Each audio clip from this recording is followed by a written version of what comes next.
Assalamualaikum warahmatullahi wabarakatuh. Selamat datang di Guprak Channel.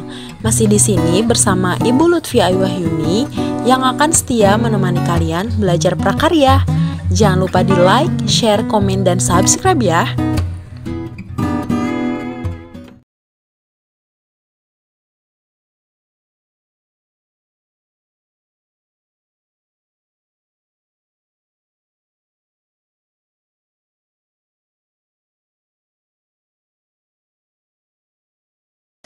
Sejarah teknologi informasi dan komunikasi.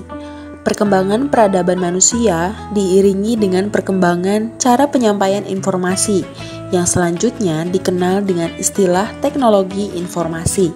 Mulai dari gambar-gambar yang tidak bermakna di dinding goa, peletakan tonggak sejarah dalam bentuk prasasti, sampai diperkenalkannya dunia arus informasi yang dikenal dengan nama internet. Perkembangan sistem informasi tersaji dalam periode-periode berikut. Yang pertama, 3000 sebelum Masehi. Untuk yang pertama kali, tulisan digunakan oleh bangsa Sumeria dengan menggunakan simbol-simbol yang dibentuk dari piktografi sebagai huruf. Kemudian yang kedua, 2900 sebelum Masehi. Pada 2900 sebelum Masehi, bangsa Mesir kuno menggunakan huruf hieroglif. Hieroglif merupakan bahasa simbol di mana setiap ungkapan diwakili oleh simbol yang berbeda. Yang ketiga, 500 sebelum Masehi. Manusia sudah mengenal cara membuat serat dari pohon papirus yang tumbuh di sekitar Sungai Nil.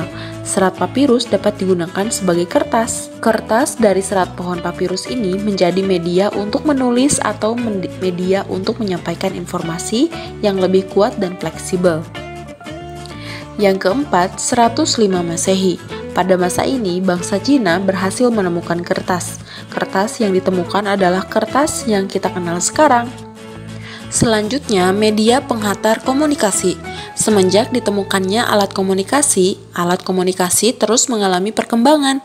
Berdasarkan rentang waktunya, media komunikasi dibedakan menjadi alat komunikasi masa lalu atau kuno dan alat komunikasi modern.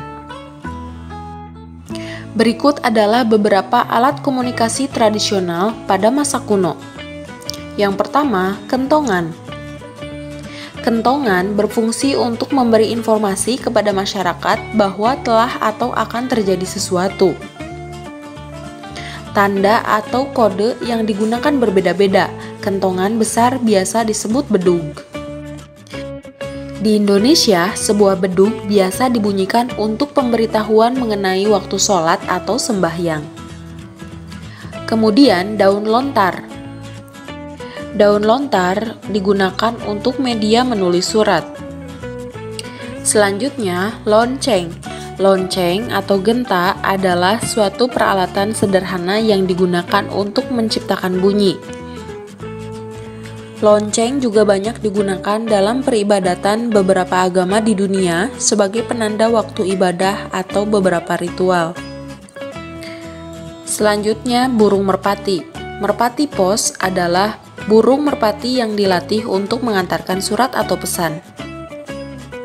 Merpati merupakan salah satu jenis burung yang cukup pintar, memiliki daya ingat yang kuat, kemampuan navigasi, dan memiliki naluri alamiah yang dapat kembali ke sarang meskipun sudah pergi dengan jarak yang jauh dan waktu yang lama.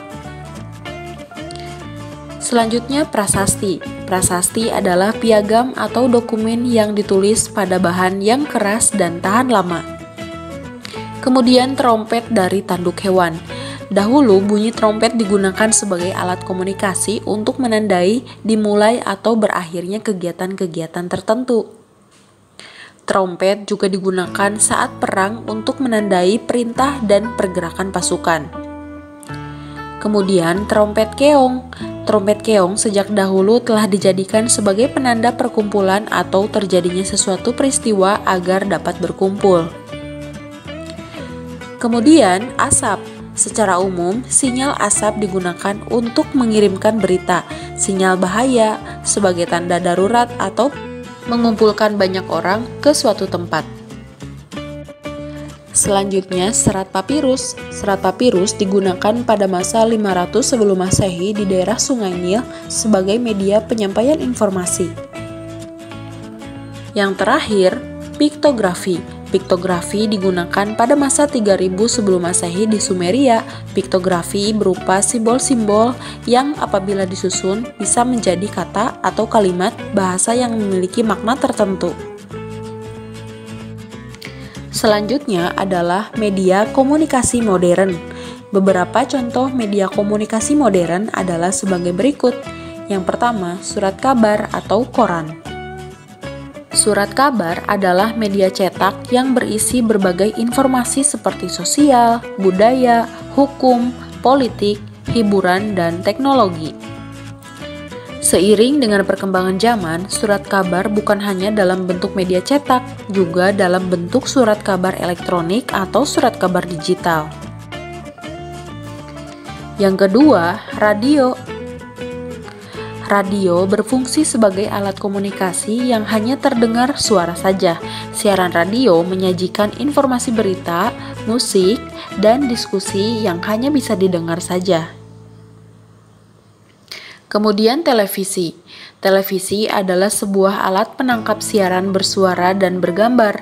Televisi berasal dari dua kata Latin yaitu tele yang artinya jauh dan vision yang berarti tampak. Jadi televisi berarti melihat jarak jauh. Dengan adanya televisi, informasi dari seluruh dunia bisa diakses di mana saja dan kapan saja. Apalagi siaran televisi juga bisa dinikmati melalui internet. Televisi menghadirkan beragam informasi seperti edukasi atau pendidikan, hukum, politik, sosial, infotainment, dan hiburan. Selanjutnya, faksimili atau biasa juga dikenal dengan faks.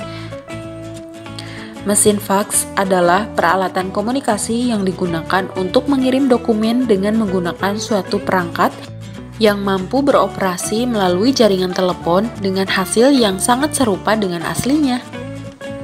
Selanjutnya, telepon. Telepon merupakan alat komunikasi yang dapat mengirim pembicaraan melalui listrik. Dengan telepon, manusia dapat berkomunikasi secara lisan dengan seseorang yang terbentang jarak yang sangat jauh. Selanjutnya, handphone. Sejak 3 April 1973 telah dikenal handphone. Handphone biasa juga disebut telepon genggam dan telepon seluler. Handphone merupakan suatu terobosan baru yang sangat spektakuler saat ini dalam dunia informasi. Handphone lebih praktis daripada telepon karena ukurannya sangat kecil dan ringan, sehingga mudah dibawa kemana-mana. Dengan adanya penemuan handphone, memungkinkan orang bisa berkomunikasi kapan saja dan di mana saja yang ada sinyal handphone. Selanjutnya, handy-talkie. Handy-talkie adalah alat komunikasi menggunakan sinyal frekuensi tertentu sebagai pemancarnya untuk menghubungkan handy-talkie yang satu dengan yang lainnya. Alat ini biasa digunakan oleh satuan kepolisian, tentara, dan juga pihak kesatuan pengaman atau satpam. Yang terakhir adalah komputer atau laptop. Komputer adalah seperangkat alat elektronik yang dipergunakan untuk mengolah data secara cepat dan tepat sehingga menghasilkan informasi yang akurat. Nah teman-teman, itulah tadi materi kita tentang sejarah teknologi informasi dan komunikasi serta media penghantar komunikasi. Semoga materinya bisa dipahami. Sampai jumpa minggu depan. Terima kasih, sampai jumpa lagi di Guprak Channel. Wassalamualaikum warahmatullahi wabarakatuh.